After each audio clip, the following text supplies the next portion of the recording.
প্রতিবাদ জানাতে কালো পোশাক পরে পরীক্ষা দিলেন চিন্ময় মণ্ডল।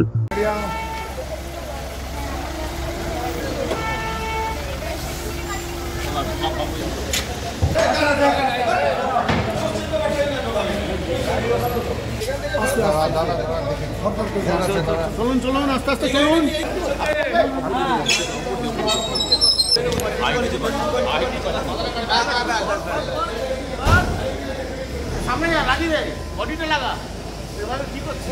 প্রতিবাদ জানাতে কালো পোশাক পরে পরীক্ষা দিলেন চাকরিহারা যোগ্য শিক্ষক আন্দোলনের অন্যতম মুখ চিন্ময় মণ্ডল। নৈহাটি নরেন্দ্র বিদ্যানিকেতন উচ্চ বিদ্যালয়ে তার সেন্টার পড়েছিল। প্রসঙ্গত এসএসসি 2016 সালের গোটা নিয়োগ প্যানেল বাতিল করেছে সুপ্রিম কোর্ট।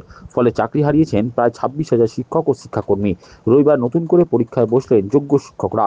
চাকরিহারা যোগ্য শিক্ষক চিন্ময় মণ্ডল বলেন, প্রশ্নপত্র খুব সহজ হয়েছে, কিন্তু আজ খুব খারাপ লাগছে যোগ্য শিক্ষকদের নতুন করে পরীক্ষায় বসতে হচ্ছে। চিন্ময় জানালেন, প্রতিবার জানাতেই তিনি কালো পোশাক পরে পরীক্ষা দিতে এসেছিলেন। এ ধরনের প্রশ্ন এসছে তাতে ডিটেইলড পড়াশোনার কোনো দরকার পড়ে না। এত সহজ কোশ্চেন, মানে যথেষ্ট প্রশ্ন সহজ হয়েছে। আমার সাবজেক্ট আমি বলতে পারি, আমার হলেরও যারা ফ্রেশার্সরা এবং অন্যান্য সাবজেক্টেও খোঁজ নিলাম, তারাও বললো যে কোশ্চেন সহজ এসছে, অতএব কাট অফ হাই নামবে। এবার হাই কাট অফ এবং সেখানে দাঁড়িয়ে যাদের সিলি মিস্টেক তো হওয়ার চান্স থাকেই, দেখা যাক। এখন বলা মুশকিল কার কত হবে যতক্ষণ না আনসার কি। কালো টি শার্ট পরে কেন এসেছেন? দেখুন, কালো টি শার্ট পরে এই জন্য এসেছিলাম কারণ আজকে তো যোগ্যদেরকে আবার নতুন করে পরীক্ষা দিতে হবে। এই বিভীষিকাময় একটা মানে তন্দ্রাচ্ছন্ন পরিবেশে আমাদের পড়তে হয়েছে, তার দোষ তো আমাদের নয়, সেটা সকলেই জানে। তো সেই মানে এটার একটা প্রতিবাদ সুলভ ব্যাপারে আমরা। চিন্ময়ের কথায়, নিয়োগ প্রক্রিয়া 2-3 বছর বাদে কিভাবে হবে সেটা এখনই বলা সম্ভব নয়। দেখুন, এখন তো বলা সম্ভব না। যদি কোনো খবর আসে অস্বচ্ছতার, আমরা তো জানি আজ থেকে নিয়োগ টিয়োগ হয়ে গেলে আবার 2 বছর পরে 3 বছর পরে কি বেরোবে তা তো এখন বলা সম্ভব নয়। তার দাবি, স্বচ্ছতার সঙ্গে নিয়োগ হোক, ফের যেন এই পরীক্ষা নিয়ে দুর্নীতি না হয়। দেখুন, আমরা চাইবো স্বচ্ছভাবে হোক, যারাই পাবে স্বচ্ছভাবে পাক এবং যোগ্যদের কেউ যেন বঞ্চিত না হয়। নতুন পরীক্ষা অবশ্যই হচ্ছে, আমরা চাইবো স্পেশাল বেনিফিটসগুলো যেন থাকে।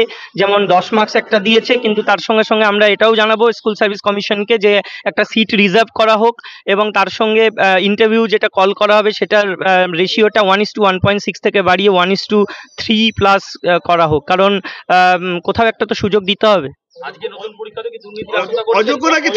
দুর্নীতি দেখুন বিগত দিনে হয়েছে এবং যে হবে না সেই গ্যারান্টি কেউ দিতে পারে না।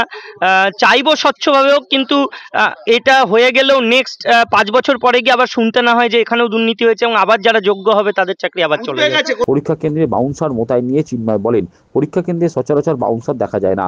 বাউন্সাররা কোনো সংস্থার মাধ্যমে নিযুক্ত নাকি কমিশন নিযুক্ত করেছে তা তিনি জানেন না। হ্যাঁ, চেকিং হয়েছে, থরলি চেকড হয়েছি। চেকিং সিকিউরিটি গার্ড বা বাউন্সার যারা ছিলেন, এখন তারা মানে স্কুলেরই যিনি হেড অফ দ্য ইনস্টিটিউশন তার মানে সাইন্ড যে আই কার্ড সেটা পরেই তারা এটা করছেন। যারা বাউন্সাররা বা যারা সিকিউরিটি গার্ডরা রয়েছেন, এবার তারা মানে কোনো সংস্থার মাধ্যমে নিযুক্ত নাকি কমিশন থেকে নিযুক্ত সেটা তো আমরা বলতে পারবো না। না, সাধারণত তো হয় না। স্কুলেরই সাধারণত সিকিউরিটি গার্ড বা টিচার তারাই থাকেন। এখন জানি না এটা কি নিয়ম হয়েছে, আমরা তো বলতে পারবো না, এটা কমিশন দেখবে কি ব্যাপার।